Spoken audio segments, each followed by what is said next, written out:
meningkatkan transparansi dan akurasi serta permudah proses rekapitulasi.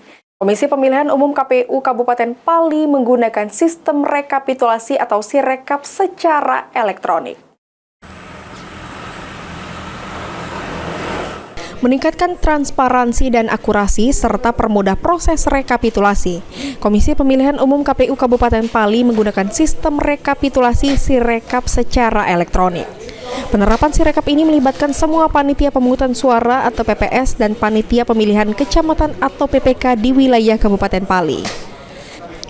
Sirekap adalah sistem yang dirancang untuk mempermudah proses rekapitulasi surat suara secara elektronik sehingga dapat mempercepat perhitungan dan memastikan hasil yang lebih akurat. Sirekap juga diharapkan dapat meningkatkan kepercayaan publik terhadap hasil pemilu. Dengan sistem yang lebih transparan, masyarakat dapat lebih mudah mengakses informasi mengenai hasil pemungutan suara. Seluruh petugas PPS dan PPK di Kabupaten Pali telah menerima pelatihan mengenai penggunaan Sirekap.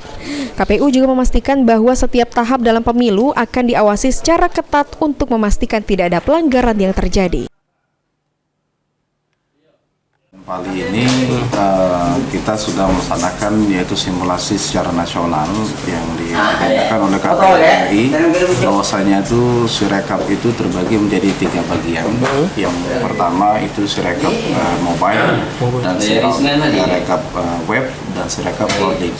Mana yang pertama Sirekap mobile itu digunakan oleh KPPS ketika menginclude ataupun memfoto si plano di hari H nanti ketika di tanggal 27 November 2024 dalam pemilihan gubernur dan wakil gubernur, bupati dan wakil bupati maupun wali kota dan wakil wali kota.